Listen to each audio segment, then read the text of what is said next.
தொடர்ந்து மேற்குலக நாடுகள் அடுத்தடுத்த எஸ்கலேஷனுக்கு போயிட்டே இருக்கும்போது வந்துருமோ அப்படின்ற ஒரு எண்ணம் எல்லாத்துக்குள்ளயும் வர ஆரம்பிக்கும் இல்லையா? ஏன்னா சமீபத்துல ரஷ்ய அதிபரான விளாடிமிர் புட்டின் அவர்கள் அதாவது ஸ்டார்ம் ஷாடோ மிசைலா இருக்கட்டும், எதுவா இருக்கட்டும், இந்த அணு ஆயுத போர்ல இருந்து அமெரிக்காலாம் தப்பிக்கணும்னு எல்லாம் நினைக்க கூடாது. அமெரிக்காவுக்கும் தான் அப்படிங்கிறதுல ஒரு மிரட்டல் கலந்த ஒரு செய்தியை சொல்லியிருந்தாரு இல்லையா? அதாவது இந்த உலக போர் ஒண்ணு மாதிரி நாங்க இல்லைங்க அப்படிங்கிறத சும்மா உட்காந்து வேடிக்கை பார்க்குற மாதிரி பார்த்துட்டு கடைசியில ஜம்முன்னு வந்து இறங்கலாம்னு யோசிக்கிறீங்களா? அதெல்லாம் நடக்காதீங்க, முதல்லயே வாங்க அப்படிங்கிறது ஒரு தரப்புல கூப்பிடுற மாதிரி இருந்தது இல்லையா?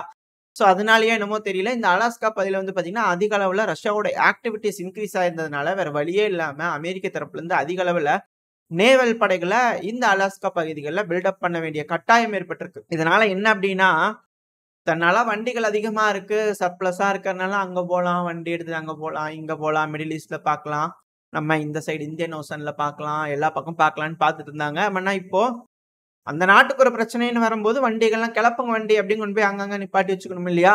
ஸோ வேற பக்கம் எங்கேயும் போக முடியாது இல்லையா? ஸோ அந்த ஒரு காரணத்தினால சிக்கல்கள் ஏற்படும் போது இந்த வண்டிகளை கூப்பிட்டு கொண்டு வந்து அங்கே நிப்பாட்டுங்கள், வாருங்கள் அப்படிங்கிறது போல ரஷ்யா அழைத்திருக்கிறார்கள். அதற்கு அமெரிக்காவும் சரி என்று சொல்லி போர்க்கப்பல்களை அங்க டிப்ளை பண்ண போறார்களா அப்படிங்கிற கேள்விகள் வர ஆரம்பிச்சிருக்கு. ஒருவேளை இங்க ஒரு இடத்துல அதிகமான ஆயுதங்கள் வீரர்கள் குமிறாங்க அப்படின்னா அடிச்சுக்க ஆரம்பிச்சிருவாங்களா? ஏன்னா ஒரு தடவை கண் அசந்தாங்கன்னு அடிச்சுக்க ஆரம்பிச்சிருவாங்க இல்லையா? ஸோ அணு ஆயுத போரா போயிருமா அப்படிங்கிறது போல சில அனலிஸ்ட் தரப்புல இருந்து இந்த பகுதியிலிருந்து ஆரம்பிச்சா எப்படி இருக்கும் அப்படிங்கிறது போல சில வியூகங்கள் போட்டு சில பதிவுகள் வர ஆரம்பிச்சிருக்கு யூடியூப்ல. பார்க்க முடியுது. சில செய்திகளும் சில ஆர்டிகல்ஸும் வர ஆரம்பிச்சிருக்கு. இந்த பகுதியில பிரச்சனை ஆரம்பிச்சுன்னா அது எப்பேற்பட்ட பிரச்சனையா மாறும் அப்படிங்கிறது போல சில நபர்கள் தரப்பு வந்து கருத்துக்கள் இருக்கு.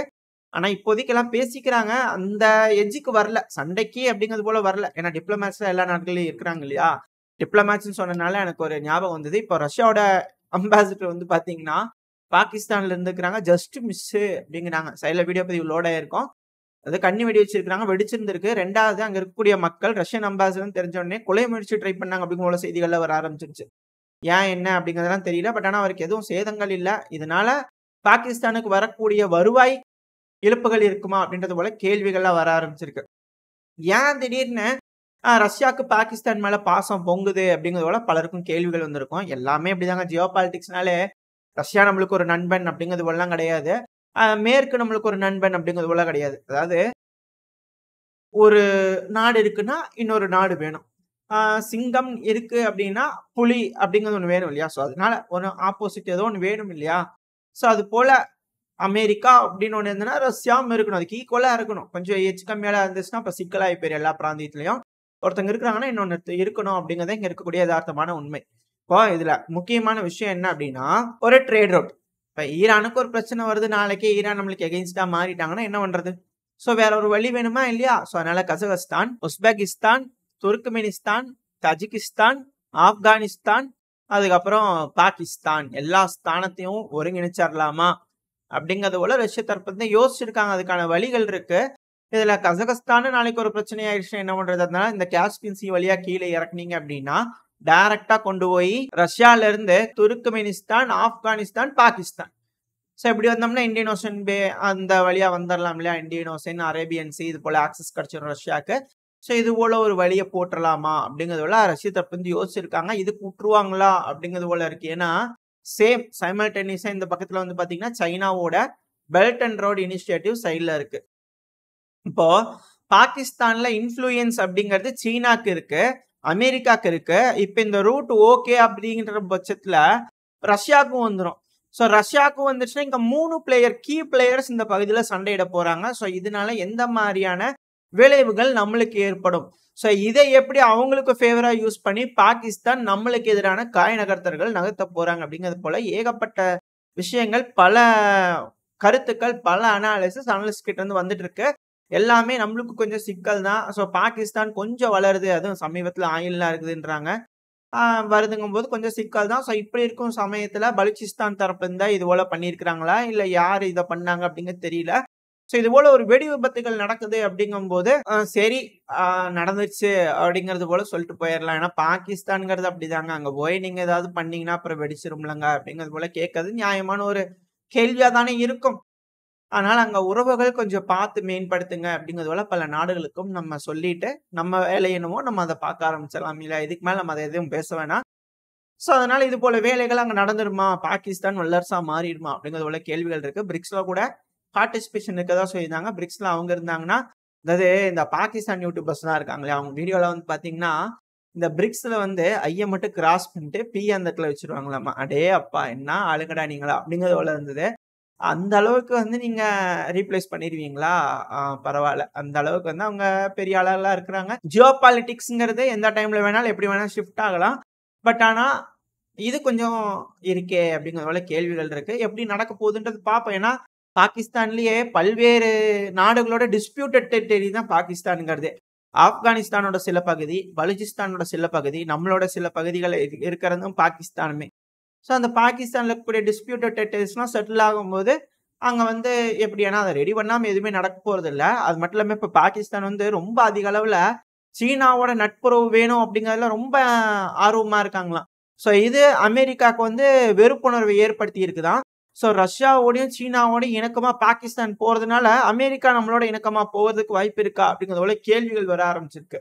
ஆனா அதுக்கு வாய்ப்பே இல்ல. அமெரிக்கா எப்ப பாரு நம்மள மிரட்டிட்டே தான் இருக்கு அப்படிங்கலாம் மாற்று கருத்து இல்ல. ஏன்னா நம்மளோட இந்திய பிரதமரான நரேந்திர மோடி அவர்கள் அமெரிக்காவுக்கு 3 நாள் பயணமா போயிருக்கிறாரு. இந்த 3 நாள் பயணத்துல குவாட் மீட்டிங், அப்புறம் இன்டர்நேஷனல் சமிட் இது போல பல விஷயங்கள் இருக்கு. 3 நாள் பயணத்துல முதல் நாள் இந்த குவாட் மீட்டிங் நடந்ததுல வந்து பாத்தீங்கன்னா, அமெரிக்காவோட அதிபரான ஜோ பைடன் அவர்கள் பேசிட்டு இருக்கும்போது சில விஷயங்கள் மறந்துட்டார் போல தெரியுது. முன்னாடி எல்லாம் இது போல விஷயங்கள்லாம் வரக்கூடாதுன்னு ஸ்ட்ரிக்ட்டா இருந்தது. ஆனா யாரும் கண்டுக்காதது போல தெரிஞ்சது. அப்புறம் இப்ப கமலா ஹாரிஸ் அவர்கள் வந்துட்டாங்க. ஸோ அதனால யாரும் கண்டுக்கல போல தெரியுது. ஏன் அப்படின்னா பேசிட்டு இருக்காரு. திடீர்னு அடுத்தது என்ன அப்படிங்கிறது Who's தெரியல. So next? அடுத்தது என்ன அப்படிங்கிறதோட ஓப்பனா கேட்டாரு. அதாவது மைக் இருக்குது. காதுல மாட்டிக்கிறாங்க. சொல்லணுமா இல்லையா? அடுத்தது என்ன? இது போல தலைவர் ஏதாவது ஒண்ணு மறந்துட்டாரு. ஏதாவதுனா சொல்லிக் குடுக்கணுமா இல்லையா? சொல்லாம இருந்தாங்கன்னா எப்படி? அப்படிங்கிறதுல கேள்விகள் இருக்கு. மேபி உண்ட மயக்கமா? அப்படின்ற ஒரு கண்ணோட்டத்திலயும் பார்க்க தோணுது. பட் எது எப்படியோ. அடுத்தது யார் அப்படிங்கிறத அவரு கேட்கும்போது, அங்க இருக்க நபர்கள் அடுத்தது இந்தியா அப்படிங்கிறத சொல்லும்போது, நம்மளோட இந்திய பிரதமர் அங்க விசிட் பண்றாரு. அதாவது அந்த ஸ்டேஜ்க்கு வராரு. அந்த ஸ்டேஜ்ல பேச ஆரம்பிக்கிறார். அந்த டைம்ல ஜோ பைடன் அவர்கள் மைக்க ஹேண்ட் ஓவர் பண்ணும் இல்லையா? ஸோ அப்போ ஒரு இன்ட்ரோ அந்த ஸ்கிரிப்ட மறந்துட்டாரு. ஸோ அதனால ஃபன்னியா பேசி அத காம்ப்ரமைஸ் பண்ணிடலாமா அப்படிங்கிறத ட்ரை பண்ணிக்கிறாரு அப்படிங்கிறத புரிஞ்சுக்க முடியுது. ஸோ என்ன சொல்லிக்கிறாருன்னா, நம்மள போல ஒரு குட்டி நாட்டுல இருந்து நம்மள போல கம்மியான மக்கள் தொகை கொண்ட ஒரு நாடு அப்படிங்கிறது போல காமெடிக்கா சொல்லிட்டு இன்ட்ரோடக்ஷன் குடுத்துட்டு மைக்க குடுத்துட்டு கிளம்பிட்டார் ஜோ பைடன் அவர்கள். இது வந்து பிரச்சனையே கிடையாது. ஆக்சுவலா நம்மளோட பிரதமர் அவர்கள் அங்க பேசிட்டு இருக்கும்போது, இந்த கோலிஸ்தான் அமைப்பு இருப்பாங்க இல்லையா? ஸோ இந்த அங்கங்க கூவிட்டு இருப்பாங்க. சரி எங்கேயோ கூவிட்டு போறாங்க அப்படிங்கிறது போல கொடிய புடிச்சிட்டு வந்து கூவிட்டு இருப்பாங்க. அது வேற விஷயம். அங்கேயும் கூவி இருக்காங்கன்னா, ஆமா அங்கேயும் கூவி இருக்கிறாங்க. அதுல மாற்று கருத்தே இல்ல. இந்த பொண்ணும் இருக்கிறாங்க இல்லையா? ஸோ அவங்கலாம் வந்து பார்த்தீங்கன்னா, பொண்ணு போல பாதுகாத்ததுல அமெரிக்காவோட அதிபரான ஜோ பைடன் அவர்களுக்கு ஒரு பாதுகாப்பு இருக்கு. 2வது சில முக்கியமான நபர்கள் வந்து பார்த்தீங்கன்னா, அவர கொலை செய்யறதுக்கான முயற்சி செஞ்சிருக்கிறாங்க அப்படிங்கிற ஒரு குற்றச்சாட்டுகள்லாம் வச்சாங்க. சரியான ஆதாரங்கள் இப்போ வரைக்கும் குடுக்கல அப்படிங்கிறதும் நம்ம தரப்புல இருந்து இருக்கு. பட் ஆனா சொல்ல வரேன். ஸோ இவங்களோட பின்புலத்தோட தான் இந்த கோலிஸ்தான்கள் ஆட்டம் போட்டுருக்காங்க அப்படிங்கிற மாற்று கருத்து இல்ல. ஸோ இவர் பேசிட்டு இருக்கும்போது, நம்மளோட பிரதமர் பேசிட்டு இருக்கும்போது, இவர ஜெயில்ல அடைக்கிற மாரியான உருவ பொம்மை வந்து ஜெயில் கம்பிக்குள்ள இருக்கிற மாரி, இது போல வேலைகள்லாம் செஞ்சு ஜெயில்ல அடைக்கணும் அப்படிங்கிறது போல கசகசன்னு பேசி இந்த கோலிஸ்தான்கள் சில வேலைகள் செஞ்சிருக்கிறாங்க அந்த அமெரிக்கால. இது என்ன மாதிரியான ஹாஸ்டாலிட்டிங்க அப்படிங்கிறத போல கேட்க தோணுது. பட் இருந்தாலும் இது போல வேலைகள் அங்க அமெரிக்கால நடந்திருக்கு. செகண்ட் டே விசிட்ல வந்து பார்த்தீங்கன்னா, 3 நாள் பயணம் இல்லையா? ஸோ 2வது நாள்ல வந்து பார்த்தீங்கன்னா, நம்மளோட நியூயார்க்ல வந்து பார்த்தீங்கன்னா, நம்மளோட நாட்டு மக்கள் அங்க போய் செட்டில் ஆயிருப்பாங்க இல்லையா? ஸோ அவங்களலாம் கூப்பிட்டு உட்கார வச்சு பேசிட்டு இருக்கும்போது, பல விஷயங்கள் பேசியிருக்கேன். நம்மளுக்கு வேணுங்கிற முக்கியமான விஷயம். இந்தியா தான் இதுக்கு மேல ஃபியூச்சர்ல டெக்னாலஜியோட லான்ச் பேடா இருக்க போது. இந்தியாவோட சிப்ஸ் இதுக்கு மேல எல்லா பகுதியிலயும் வர ஆரம்பிக்கும் அப்படிங்கிறத சொல்லியிருக்காங்க. ஸோ இந்த செமிகண்டக்டருக்கான போர்ல நம்மளும் இருக்கோம் அப்படிங்கிறதுல மாற்று கருத்துல காம்படிஷன். இந்த காம்படிஷன்ல நம்மளும் இருக்கோம். ஸோ அதுக்கான முன்னேற்ற பாதையை நோக்கி போயிட்டு இருக்கோம் அப்படிங்கிறது இந்த ஸ்டேட்மெண்ட் வச்சு நம்மளால புரிஞ்சுக்க முடியுது. இது கூடவே பாலஸ்தீனோட அதிபர் இருக்கிறார் இல்லையா? முகமது அப்பாஸ் அவர்கள். அவர் கூடயும் சைட்ல பேசியிருக்கிறாங்க.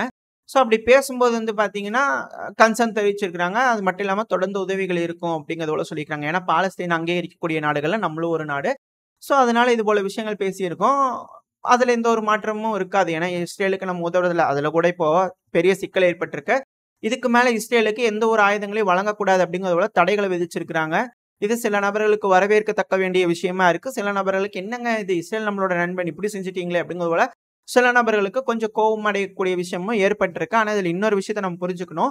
இஸ்ரேலுங்கிறது முழுக்க முழுக்க இந்தியாவோட நண்பனா அப்படின்னு கேட்டீங்கன்னா இல்ல. அவன் சீனாக்கு வந்து பாத்தீங்கன்னா ஃபைட்டர் ஜெட்டோட டெக்னாலஜி டிரான்ஸ்ஃபர் பண்ணதுல இஸ்ரேலுக்கு ஒரு மிகப்பெரிய ஒரு கடமை இருக்கு. அதுல எந்த ஒரு மாற்று கருத்து இல்ல. இத பத்தி நம்ம தெளிவா வந்து பாத்தீங்கன்னா சில பதிவுகள்ல நம்ம பார்த்திருப்போம்.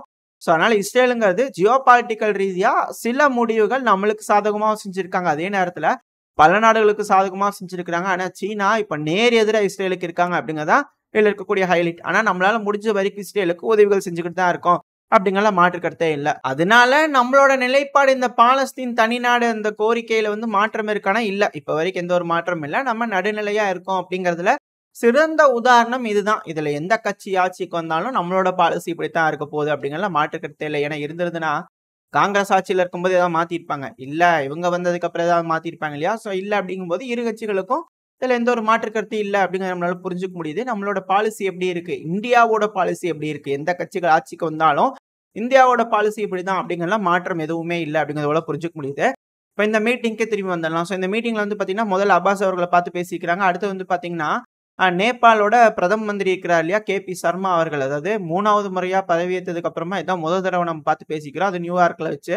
நல்லா மீட்டிங் அப்படிங்கிறது போல அவர் தரப்புல இருந்தது. ஆனா நீங்க நல்லா இல்லைங்களே எங்களோட பிஹேவியர்ல அப்படிங்கிறது போல இருக்கு. சைட்ல நம்மளுக்கு என்னதான் இருந்தாலும் ஏன்னா ரொம்ப நெருங்கிய உறவு சீனாவோட உறவாடுறது மட்டும் பிரச்சனை கிடையாது.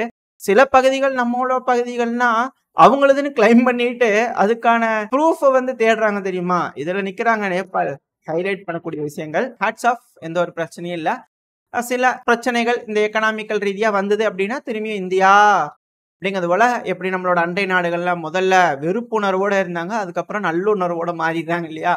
பினான்சியல் பிரச்சனைனா நம்ம வேணும், இல்ல அப்படின்னா வேண்டாம் அப்படிங்கிறது போல மோதல் போக்க காமிச்சிட்டு இருக்காங்க இந்த அண்டை நாடுகள்ல அப்படிங்கறத மாற்றுக்கருத்து இல்லை. ஏன்னா இப்போ திரும்பவும் ஸ்ரீலங்கால வந்து பாத்தீங்கன்னா எலெக்ஷன் நடந்திருக்கு. அந்த எலெக்ஷன் ரிசல்ட் நம்மளுக்கு ஃபேவரா இல்ல அப்படிங்கிறது போல இருந்தாலுமே நம்மளுக்கு எதிரான முடிவுகள் எடுக்கிறதுல அவங்களுக்கு இப்போதைக்கு ஏதாச்சும் இருக்கா அப்படின்ற கேள்விகள் வந்திருக்கு. ஏன்னா இலங்கையில இப்ப தேர்தல்ல வந்து பாத்தீங்கன்னா ஜெயிச்சிருக்கக்கூடிய நபர் அனுராக் குமாரா தேசிங்கஞாகே, பேர் கொஞ்சம் கட்டாவில அட்ஜஸ்ட் பண்ணிக்கோங்க. இவர் வந்து பாத்தீங்கன்னா மார்க்சிஸ்ட் அப்படிங்கிற சொல்லப்பட்டு வருது. மேபி சீனாக்கு இணக்கமா போயிருவாரா அப்படின்ற கேள்விகள் வர ஆரம்பிச்சிருக்கு. இந்தியாவோட மோதல் போக்கு காட்டக்கூடிய நபர்ல இவரும் ஒருத்தர் தான்.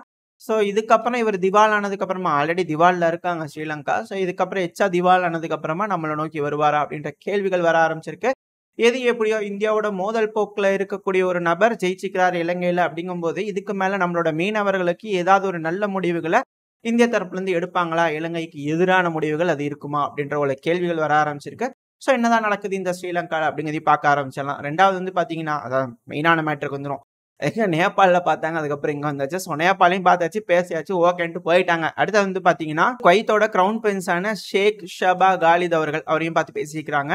ஸோ நம்மள இரு நாடுகளுக்கும் ஒரு நல்ல உறவு இருக்கு. வர்த்தக ரீதியாகவும் சரி, ஹிஸ்டாரிக்கல் ரீதியாகவும் சரி ஒரு நல்ல உறவு இருக்கு. ஸோ அதன் அடிப்படையில் வர்த்தக உறவும் நல்ல அதிக அளவில் இருக்கு. ஸோ அதன் அடிப்படையில் உட்காந்து பேசியிருக்காங்க. ஸோ இது ஒரு நல்ல ஒரு மீட்டிங்கா இருந்துச்சு அப்படிங்கிற இரு தரப்புலையும் இருக்கு. ஸோ இது போல பல நபர்களோட மீட்டிங் முடிஞ்சதுக்கு அப்புறமா தேர்ட் டே என்ன நடக்க போகுது அப்படிங்கிறத பொறுத்து வந்து பார்ப்போம். ஆனா இதுல இருக்கக்கூடிய மிக முக்கியமான விஷயம் இட்ஸ் பே பேக் டைம் அப்படிங்கிற மாற்று கருத்தே இல்லை. இது எந்த பிரதமரா இருந்தாலும் சரி, ராகுல் காந்தி அவர்களா இருந்தாலும் சரி, பிரதமர் அவர்கள் நரேந்திர மோடி அவர்களா இருந்தாலும் சரி, யாரா இருந்தாலும் இது நம்மளுக்கு ஒரு ப்ரஸ்டீஜியஸான மூமெண்ட் அப்படிங்கிற மாற்று கருத்து இல்லை. ஏன்னா நம்மளோட பொருட்களை திருடிட்டு போயிருந்தாங்க இல்லையா? அதாவது இங்கிருந்து அபகரிச்சுட்டு போயிருந்தாங்க இல்லையா? நம்மள அடிமைகளா வச்சிருக்கும் போது அந்த காலகட்டத்துல இவங்க எடுத்துட்டு போயிருந்தாங்க இல்லையா? ஸோ அந்த டைம்ல இருக்கக்கூடிய விஷயங்கள்லாம் இப்ப திரும்பவும் மீட்டெடுக்கக்கூடிய நேரம் வந்துருச்சு அப்படிங்கிறதுக்கான சிறந்த உதாரணம் தான் இப்ப செயல் இமேஜஸ் லோட் ஆயிருக்கும். ஸோ இந்த ஒரு காரணத்தினால கூட அடியில இருந்து எரிச்சலா இருக்கு இல்லையா? ஏன்னா ஒண்ணு ரஷ்யா வந்து மேலோங்கி வந்துட்டு இருக்காங்க. அது மேற்குலக நாடுகளுக்கு கொஞ்சம் ஆபத்தா இருக்குன்ற காலத்துக்கு நம்ம கூட கொஞ்சம் இணக்கமா போக வேண்டிய கட்டாயத்தினால நம்மளுக்கு வேணுங்கிற விஷயங்கள்ல தெளிவா இருக்கிறதுனாலையும் நம்ம நம்ம நேஷனல் இன்ட்ரெஸ்ட் இருக்கக்கூடிய நபர்களை தேர்ந்தெடுக்கணும்ன்றது இந்த ஒரு காரணத்துக்காக தான். ஸோ இது போல தேர்ந்தெடுக்கணும் அப்படிங்கும்போது அதுக்கான இவர ஃபேவர்னு சொல்ல, இன்கேஸ் ராகுல் காந்தி அவர்கள் இந்த இடத்துல இருந்திருந்தாலும் அவர் இது போல விஷயங்களை செஞ்சிருப்பாரு. அதுதான் நான் சொல்லியிருந்தோம் இல்லையா? ஃபாரின் பாலிசிஸ்ல எந்த ஒரு மாற்றமும் இரு கட்சிகளுக்கும் பெருமளவுல இல்ல. இந்த ஃபாரின் பாலிசிஸ் ஒரே போலதான் இருக்க போகுது. ஸோ இது போல நேஷனல் இன்ட்ரெஸ்ட்ல இருக்கிறவங்க இது போல ஆட்சியில் இருக்கிறதுனால இது போல நல்ல முடிவுகள், இதுக்கு எதிர்கட்சியில இருக்கிறவங்களும் உதவியா இருக்கிறதுனால தான், துணையா இருக்கிறதுனால இது போல விஷயங்கள் ஆளுங்கட்சியால செய்ய முடியுது. எந்த ஒரு மாற்று கருத்துல முழுவதும் இவங்க தான் செஞ்சாங்க அப்படிங்கிறது போல எந்த ஒரு விஷயமும் இல்லை. ஸோ நம்மளோட ஆர்டிஃபேக்ட்ஸ் இது போல விஷயங்களை திருப்பி மீட் எடுக்கக்கூடிய தருணம் இது. பே பேக் டைம் அமெரிக்கா கொடுத்துருக்காங்க. இதே போல நம்மளோட கோகினோ டைமண்டை பிரிட்டன் திருடிட்டு போயிருந்தாங்க இல்லையா? அவங்க கொடுத்துருவாங்களா அப்படின்ற எண்ணங்கள், கேள்விகள் வர ஆரம்பிச்சிருக்கு. கொடுத்துதான் ஆகணும், மாற்று கருத்தே இல்லை. ஏன்னா நம்மளுடைய நல்லிணக்கத்தோட போகணும், நல்ல உறவாடணும் அப்படின்னா எங்க கிட்ட இருந்து வாங்கக்கூடிய விஷயங்களை திருப்பி கொடுத்துதான் ஆகணும் அப்படிங்கிற மாற்று கருத்துல ஓரளவுக்கு இந்த நம்மளோட பிரதமர் அமெரிக்காவுக்கு போனதுல இருக்கக்கூடிய விஷயங்கள், அங்கிருந்து என்னென்ன நம்மளுக்கு ரிட்டர்ன் வரப்போகுது, ரெண்டாவது அங்க நடந்த சில விஷயங்கள், அங்க இருக்கக்கூடிய சில சாராம்சங்கள், அப்புறம் இருக்கக்கூடிய சுத்தி வர செய்திகள்லாம் நம்ம ஓரளவுக்கு பார்த்துருப்போம்னு நினைக்கிறேன். ஸோ இதோட இந்த பதிவு நான் முடிச்சுக்குவோம். இந்த பதிவு எப்படி இருந்துச்சு, உங்களுக்கு பிடிச்சிருக்கா? பிடிச்சு நான் லைக் பண்ணிட்டு உங்க ஃப்ரெண்ட்ஸ் அண்ட் ஃபேமிலியோட ஷேர் பண்ணிக்கோங்க. அது கூடவே மறக்காம இந்த பதிவு எப்படி இருந்துச்சு அப்படிங்கிற உங்களோட கருத்துக்களை கமெண்ட் செக்ஷன்ல சொல்லுங்க. இந்த பதிவு நல்லா இருக்கும்ன்ற நம்பிக்கையில் அடுத்த பதிவு உங்களை சந்திக்கிறேன். அது வரைக்கும் ஸ்டே சேஃப். பை.